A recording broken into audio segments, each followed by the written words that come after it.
Bem, pessoal, vamos dar continuidade aí à nossa matéria aí de geometria, a parte de geometria, né? Mais uma matéria dentro da parte de geometria, né? Hoje a gente vai falar um assunto novo. Hoje a gente vai falar do assunto de quadriláteros notáveis, né? Deixa eu botar a câmera para o lado para não atrapalhar. Quadriláteros notáveis. A gente começa falando, né, do trapézio, que é uma figura geométrica plana pertencente ao grupo dos quadriláteros que possui um par de lados paralelos, sendo, né, que esse par de lados paralelos não exatamente tem o mesmo tamanho.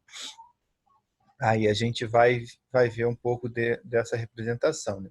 Seja MN, P e Q um quadrilátero, então MNPQ é um trapézio, né? C e somente C, possui exatamente um par de lados paralelos.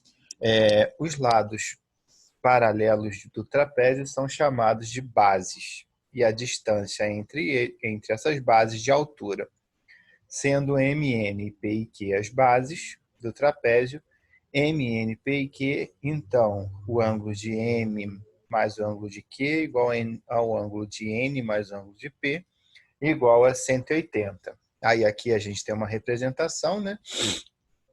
Dois lados iguais, dois lados paralelos, né? Não necessariamente iguais, né? E aqui os outros dois ângulos diferenciados, dois lados diferenciados. A gente pode classificar os trapézios dentro das seguintes classificações, né? Trapézio retângulo, né, possui dois ângulos internos retos. Como a gente vê aqui, ó, o ângulo em M e o ângulo em Q, eles são ângulos retos, né, ângulos de 90 graus, e o ângulo em P e o ângulo em N são ângulos diferenciados. Né? A gente pode também, né, facilitar, calcular a altura, caso a gente precise, né, calcular a área e a gente não lembre a fórmula do cálculo de área do trapézio, a gente pode dividir aqui no meio, calcula do triângulo, calculo do quadrado do retângulo que se formar aqui ao lado e soma as duas áreas que vai dar a mesma coisa, né? Mas existe uma fórmula para o cálculo de área dessa figura diretamente, né? A gente também pode calcular, não, classificar os trapézios como isósceles, né? Que apresentam os lados não paralelos congruentes. Então, os lados não paralelos eles são congruentes, né? Como a gente vê na figura aqui, ó. Esse lado de M aqui é congruente ao lado de NP, né? Que é esse lado de cá com esse lado de cá. No trapézio isósceles, os ângulos de cada base são congruentes, ou seja, MN, ó, esse ângulo daqui, como esse lado é congruente com esses ângulos aqui, ó, eles também serão congruentes. Então, ó, o ângulo formado aqui vai ser congruente com esse aqui, e o ângulo formado aqui vai ser congruente com o formado aqui. E as diagonais são congruentes também, né? A diagonal de M até P, ela é congruente à diagonal de N até Q. Aí aqui a gente tem a representação da congruência de ângulos, né? Ó. E aqui a gente tem a representação da congruência de diagonais. Também podemos classificar os trapézios, né, como escaleno. Apresenta todos os lados não paralelos e não congruentes. Então,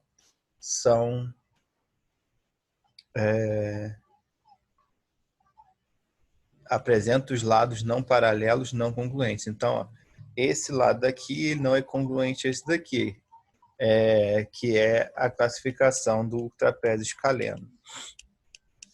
Lembrando, né, que é bom a gente lembrar dessas nomenclaturas para caso a gente tenha questões aí que não nos traga a figura, nem as medidas, mas nos tragam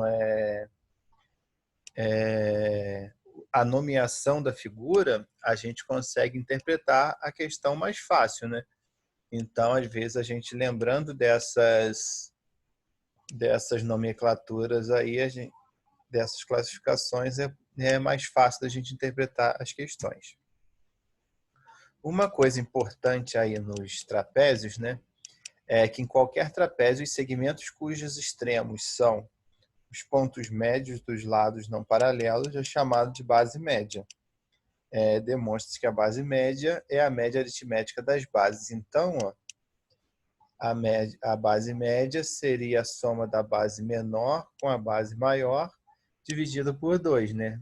Que seria a distância média da base menor para a base maior, né? Então, a base média é igual a base maior mais base menor dividido por 2.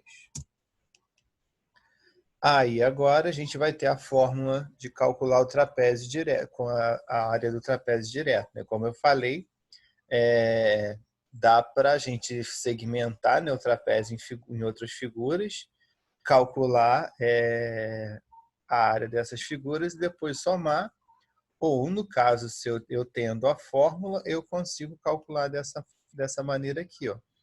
Base maior mais base menor vezes a altura dividido por 2. Vai ser o cálculo da nossa área de um trapézio, né? Prestem atenção nisso daí, porque no segundo ano vocês vão ter mais ou menos os mesmos cálculos de área, só que, porém, em 3 dimensões, que aí vai ser área e volume. O volume aí já levando em consideração as 3 dimensões da figura, o que nos dá uma notação em forma cúbica, tá? Que aí é volume e por aí vai, mas aí é mais no segundo ano, tá? Paralelogramo. É um polígono de 4 lados, né, também da família dos quadriláteros, cujos lados opostos são paralelos, por consequência, tem ângulos opostos e lados opostos congruentes, né? Então, ó, seja MN, P e Q um quadrilátero, então MNPQ é um paralelogramo, né? M e N, P e Q, MQ é NP, né? Então, eles são opostos e paralelos, né? Os lados e os ângulos. Em qualquer paralelogramo, verifica-se que os lados opostos são congruentes. Então, ó, esse lado MN é oposto ao lado QP. Então, são congruentes, né? Os ângulos opostos são congruentes e as diagonais interceptam nos respectivos pontos médios. Então, o ponto onde uma diagonal cruza a outra, ele é o ponto médio dessa figura. O cálculo da área do paralelogramo, ele é bem parecido, né, com o do retângulo, que é base vezes altura. Até mesmo porque o paralelogramo, ele é como se fosse um retângulo, né, que bateu um vento e a parte de cima correu um pouquinho para o lado, né? Ele manteve os lados paralelos 2 a 2, ó. Esses dois são paralelos e são congruentes. Então, o cálculo de área dessa figura, ela é o mesmo do retângulo, do quadrado, né, que é base vezes altura, né, porque só que como se tivesse batido um vento e deslocou um pouquinho a parte de cima, né, ficou meio tombadinha. Observação, né, a área do paralelogramo, né, de lado A e B, que formam entre si um ângulo de medida ômega, A vezes B vezes o seno de ômega. Então, eu também posso ter a área multiplicando os dois lados que formam um ângulo pelo seu seno, né? Pelo seno desse ângulo. Então, são duas formas de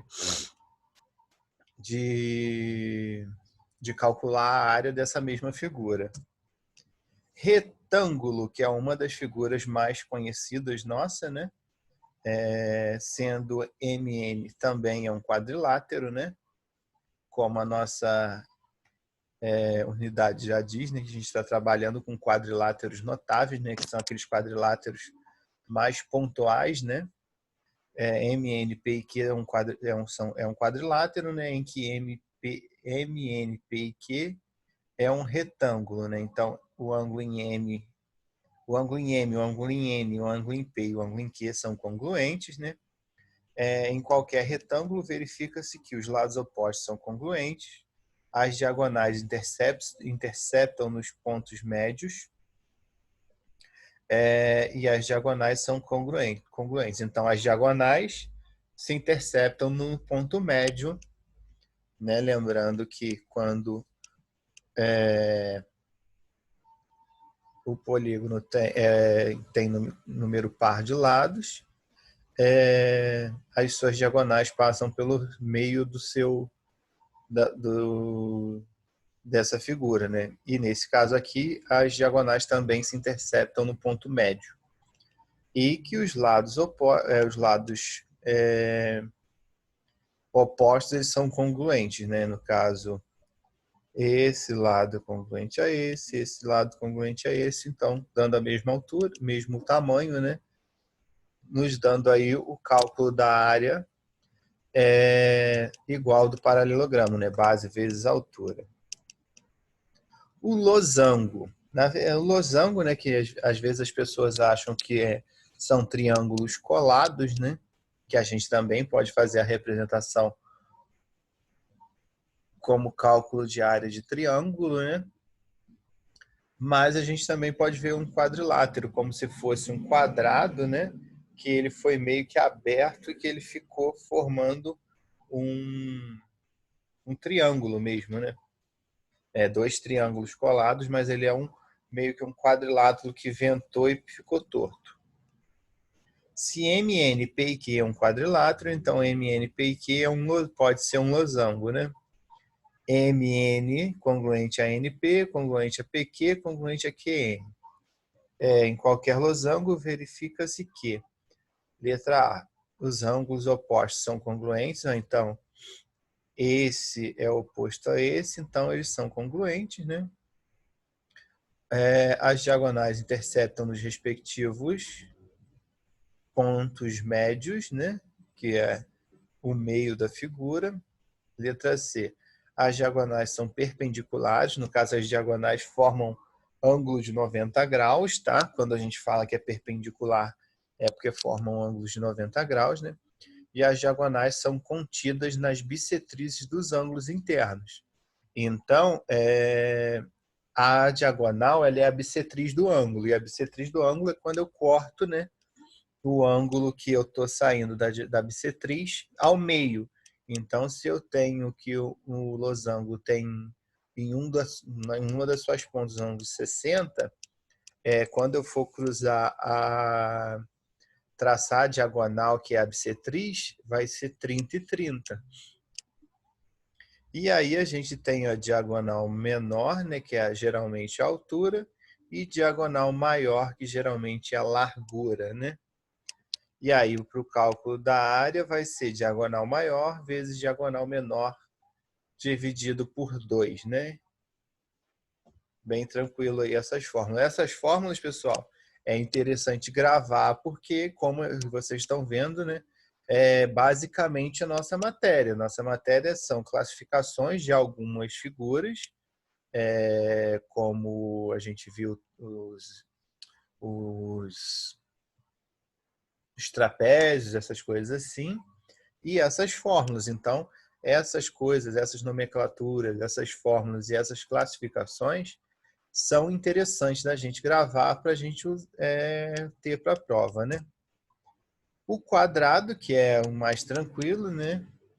MNPQ é um quadrilátero, então MNPQ é um quadrado, tal que M congruente a P, congruente a N, por aí vai. No caso, os ângulos, né, eles são congruentes entre si, né, todos eles, e assim como os seus lados também são congruentes, né?